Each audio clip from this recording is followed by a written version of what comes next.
Hello friends, कैसे हैं आप लोग। चलिए आज हम लोग इस नए टॉपिक में नई एपिसोड में नए टॉपिक देखेंगे मौर्य वंश।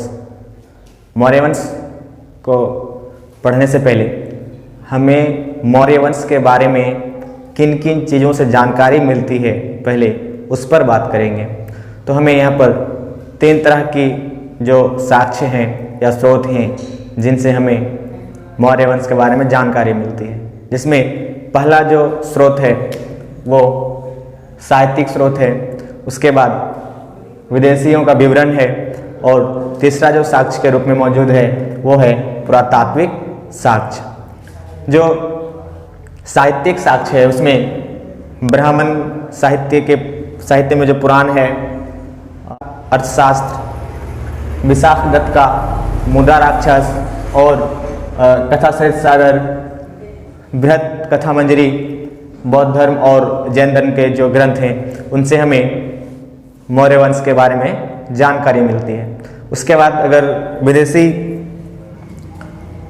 लेखक की अगर बात करें तो स्ट्रैबो, कर्टियस, डिओडोरस, प्लूटार्क और जस्टिन, ये उसके अलावा अरिस्टोबुलस इत्यादि कुछ विदेशी लेखक थे जिन्होंने मौर्य वंश के बारे में अपने विवरण में लिखा है।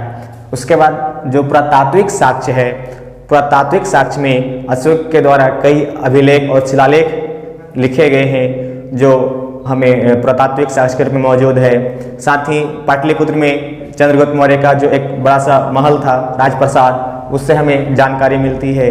और रुद्रदामन के जो जूनागढ़ अभिलेख है उनसे भी हमें मौर्य वंश के बारे में जानकारी मिलती है। तो आइए शुरू करते हैं मौर्य वंश के बारे में। तो जो मौर्य वंश था, हम लोगों ने देखा था कि उत्तर वैदिक काल के बाद इसमें 3 वंश देखा था हम लोगों ने, जिसमें पहला हर्यक वंश था, मगध में पहला जो वंश था हर्यक वंश था, फिर शिशुनाग वंश था और उसके बाद नंद वंश था। और नंद वंश के जो राजा थे घनानंद, जो कि कहा जाता है जिनके बारे में कि उसके दरबार में चाणक्य रहते थे, लेकिन उसे अपमानित करके उसके दरबार से निकाला गया था। इसीलिए उन्होंने इसको बदला लेने के लिए चंद्रगुप्त मौर्य को सहायता करते हैं और उसको गद्दी से हटा करके चंद्रगुप्त मौर्य को गद्दी पर बैठाते हैं। तो इस तरह से चंद्रगुप्त मौर्य जो है मौर्य वंश का संस्थापक बन जाते हैं और 322 ईस्वी में बैठते हैं घनानंद को हराकर, और ये चाणक्य की सहायता से। कहा जाता है कि चंद्रगुप्त मौर्य ने एक ऐसे वंश की या एक ऐसे साम्राज्य का स्थापना कर देता है जो धीरे धीरे संपूर्ण भारत में फैल जाता है। चलिए, अगर चंद्रगुप्त मौर्य जो कि संस्थापक हुए मौर्य वंश का, इसके अगर जाति की बात करें तो इसके जाति को लेकर के मतभेद है। अलग अलग ग्रंथों में इसके बारे में अलग अलग जाति का बताया जाता है। इसमें हम पहले देखेंगे जो ब्राह्मण साहित्य हैं। ब्राह्मण साहित्य में चंद्रगुप्त मौर्य को शूद्र कहा गया है, और जो जैन धर्म और बौद्ध धर्म के जो साहित्य हैं, जो किताबें हैं, उसमें इसे क्षत्रिय वंश का कहा गया है।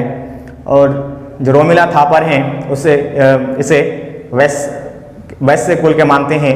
वहीं जो विशाख दत्त का जो मुद्रा राक्षस है उसमें इसके जाति के लिए विरसल शब्द का इस्तेमाल किया है, जिसका अर्थ होता है निम्न जाति का, और यूनानी लेखक इसे साधारण कुल का मानते हैं। तो इस तरह से इसका कोई भी एक मत नहीं है इसके जाति को लेकर के।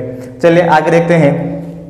चंद्रगुप्त मौर्य जिसका नाम चंद्रगुप्त मौर्य के रूप में, इसके अगर चंद्रगुप्त मौर्य ने जो अपना साम्राज्य को विस्तार किया था, तो इसका अगर बाउंड्रीज की बात किया जाए, सीमा की बात किया जाए इसके साम्राज्य का, तो जो उत्तरी पश्चिमी जो क्षेत्र था, जिसने कि सिकंदर ने जीत कर अपने सेनापति सेल्यूकस निकेटर को सौंप कर गया था, उसको आज छुड़ा लेते हैं या फिर फ्री करवा लेते हैं। और इसका जो उत्तर पश्चिमी सीमा होता है वो ईरान के पूर्वी सीमा तक होता है, और दक्षिणतम अगर इसका पॉइंट बोले या दक्षिणी छोर जो है इसका कर्नाटक के उत्तरी भाग तक होता है। और पूर्वी जो सीमा होता है इसका मगध बंगाल का क्षेत्र होता है, और पश्चिमी जो क्षेत्र होता है वो सौराष्ट्र का क्षेत्र होता है। और अशोक जो है कश्मीर के क्षेत्र को भी जीत लेते हैं। तो इस तरह से इनका जो साम्राज्य था एक बहुत बड़ा विस्तृत साम्राज्य देखने को मिलता है मौर्य वंश का।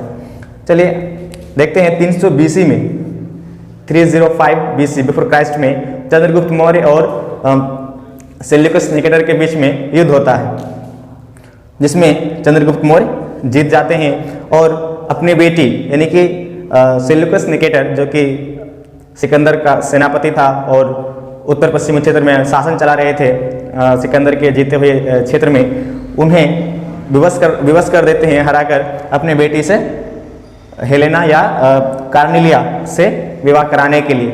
और इसके साथ इसे विवाह कराने के साथ साथ काबुल, कंधार, हेरात और मकान ये 4 क्षेत्र भी चंद्रगुप्त मौर्य को देना पड़ता है।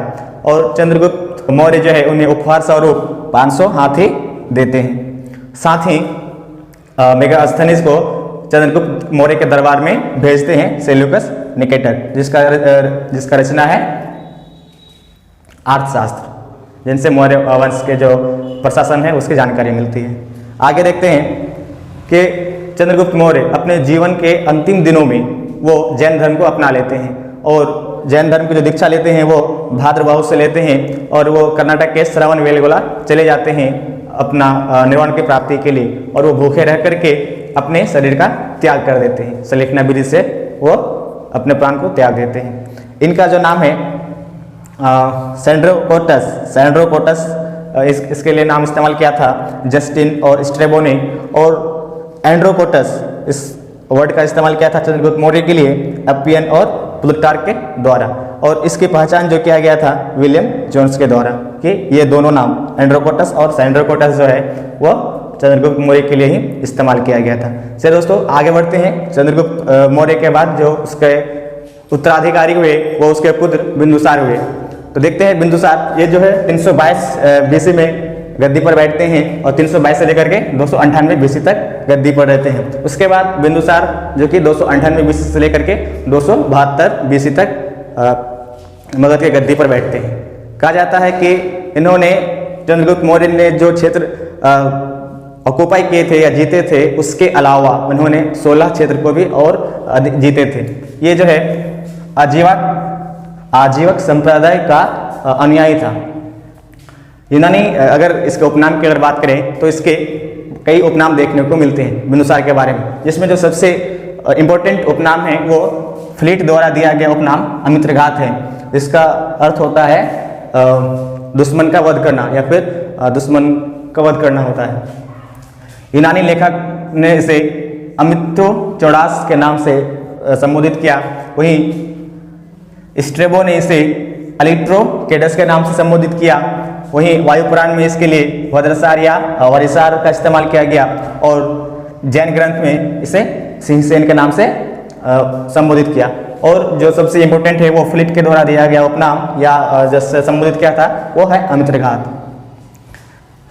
जो एक ग्रंथ है दिव्यवादान, इनके अनुसार तक्षशिला में 2 युद्ध हुए और उन दोनों युद्ध को दबाने के लिए बिंदुसार ने पहले सुसीम को भेजा और फिर बाद में अशोक को भेजा, और अशोक ने इस युद्ध को जीत करके अपना प्रतापी होने का जो साक्ष्य होता है या प्रूफ होता है वो दे देते हैं।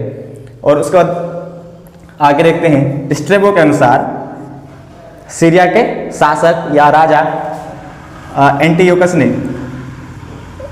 बिंदुसार के दरबार में डायमेकस नाम का एक राजदूत भेजते हैं।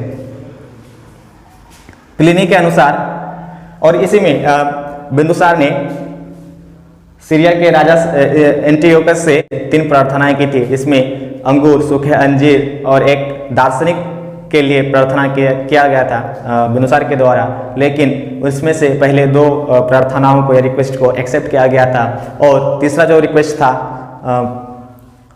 दार्शनिक वाला उस भेजने से इनकार कर दिया गया था, और उन्होंने एक राजदूत भेजा था डायमेकस को। उसके बाद प्लिनी के अनुसार मिस्र के जो राजा थे फिलाडेल्फस या टॉलमी सेकेंड ने पाटलिपुत्र में बिंदुसार के दरबार में एक डियानोसियस नाम के राजदूत भेजे थे। उसके बाद देखते हैं बौद्ध दार्शनिक या बौद्ध विद्वान तारानाथ ने कहा था, या उसके अनुसार बिंदुसार ने 16 राज्यों को जीता था। कहा जाता है कि बिंदुसार के जो राज्यों का संचालन होता था वो चाणक्य के द्वारा होता था। बिंदुसार के राज्य का संचालन चाणक्य ने मौर्य राजाओं के तीन मौर्य राजाओं के राज्यों का संचालन किया था। उसके बाद आते हैं हम लोग अशोक, जो कि बिंदुसार के उत्तराधिकारी हुए। इनमें 3 ही प्रमुख राजा हुए, जिसमें पहला चंद्रगुप्त मौर्य, दूसरा बिंदुसार और तीसरा अशोक। अशोक जो कि मगध की गद्दी पर 272 ईस्वी पूर्व या 269 ईस्वी पूर्व में गद्दी पर बैठे और 232 ईस्वी पूर्व तक रहे। वो मगध के गद्दी पर बैठने से पहले अवंती का वो उपराज्यपाल या फिर राज्यपाल या फिर गवर्नर कह सकते हैं, वो अवंती के शासक के रूप में थे। और इनके जो अशोक का जो प्रारंभिक जीवन के बारे में जानकारी मिलती है वो बौद्ध ग्रंथ दिव्यावधान से मिलती है, जिसमें कहा गया है कि अशोक का माता का नाम शुद्रांगी बताया गया है। वहीं सिहली ग्रंथ की अगर माने तो अशोक के एक पुत्र महेंद्र और एक पुत्री संघमित्रा हुए, जो कि विदिशा के सृष्टि की पुत्री देवी से प्राप्त हुई थी। यानी कि इसमें कहा गया है कि अशोक के पत्नी देवी थी, जिससे उन्हें 2 पुत्र की प्राप्ति हुई, एक पुत्री और एक पुत्र, महेंद्र और संघमित्रा। और उसके बाद जो अशोक के जो अभिलेख हुए, अभिलेखों में सिर्फ एक पत्नी का जिक्र है, जिसे कहा गया है कारुवाकी, और जो कि जिसके बारे में बताया गया कि वो तीवर की माता थी। यहाँ पर इसके पत्नी को लेकर के कुछ मतभेद दिखता है। उसके बाद सिहली ग्रंथ के अनुसार अशोक ने 4 वर्षों तक अपने भाइयों के साथ लड़ाई की मगध की गद्दी पर बैठने के लिए, और अपने 99 भाइयों का कत्ल करने के बाद वो 269 BC में विधिवत तरीके से मगध की गद्दी पर बैठते हैं, यानी कि राज्याभिषेक करवाते हैं विधिवत तरीके से। उसके बाद अभिलेखों में अशोक को कई उपनाम दिए गए हैं, जैसे देवानाम पियदसी। मास्की और गुर्जरा अभिलेख में अशोक का नाम अशोक मिलता है, और दीपवंश में उसे उज्जैनी करमौली के नाम से संबोधित किया गया है। वहीं अगर आगे बात करें तो अपने राज्याभिषेक के 7वें वर्ष अशोक कश्मीर और खेतान के कुछ प्रांतों को जीतते हैं। कल्हन की जो रचना है राजतरंगिणी, उसके अनुसार अशोक ने बीतस्ता नदी के किनारे एक नगर का स्थापना करते हैं, और उस नगर का नाम है श्रीनगर। उसके बाद अशोक अपने मगध के गद्दी पर बैठने के 8वें साल वो कलिंग पर आक्रमण करते हैं, और कलिंग को जीतकर मगध साम्राज्य का अंग बना लेते हैं। कहा जाता है हाथी गुम्फा अभिलेख के अनुसार कि उस वक्त जो कलिंग का राजा था वो नंदराज था, और उसकी राजधानी तोसली था। और अशोक ने अपने 13वें अभिलेख में इसके बारे में वर्णन किया है, यानी कि कलिंग आक्रमण के बारे में। और इनके कई कारण बताए जा रहे हैं कलिंग पर आक्रमण के। जो पहला कारण है वो ये कि वो अपने साम्राज्यवादी एवं विस्तारवादी नीति की वजह से उन्होंने आक्रमण किया था और कलिंग को जीता था। दूसरा मत है कि प्लिनी के अनुसार कलिंग जो है व्यापार व्यवसाय के लिए व्यापार और व्यवसाय की दृष्टि से एक महत्वपूर्ण स्थान था, जहाँ से कि विदेशियों से व्यापार किया जा सकता था, इसलिए आक्रमण किया था। और वहीं कौटिल्य की अगर बात माने तो कलिंग जो है हाथी के लिए फेमस था, और इसने हाथी प्राप्त करने के लिए वहाँ पर आक्रमण किया था। उसके बाद 13वें अभिलेख में ही हमें यह जानकारी मिलती है कि कलिंग आक्रमण के बारे में कहा जाता है कि 1 लाख लोगों का कत्ल हुआ था, हत्या हुआ था, और 1.5 लाख लोगों को बंदी बनाया गया था। इससे अशोक का मन द्रवित हो जाता है और वो युद्ध को त्याग कर बौद्ध धर्म को अपना लेते हैं। और उसके बाद बौद्ध धर्म को वो अपनाते हैं, या बौद्ध धर्म की जो दीक्षा है वो उपगुप्त से लेते हैं और धम्म नीति को अपनाना शुरू कर देते हैं। तो ये था एक चंद्रगुप्त मौर्य का ब्रीफ हिस्ट्री, जिसमें 185 BC जिसमें कि उस वक्त जो है मौर्य वंश का जो अंतिम राजा था बृहद्रथ था, और इसके सेनापति पुष्यमित्र शुंग ने इसका हत्या कर शुंग वंश की स्थापना करते हैं। इस तरह से फिर शुंग वंश का शुरुआत हो जाता है। तो आइए इस लेक्चर में हम लोगों ने मौर्य वंश के बारे में देखा और उनके 3 प्रमुख शासकों के बारे में जानकारी लिया।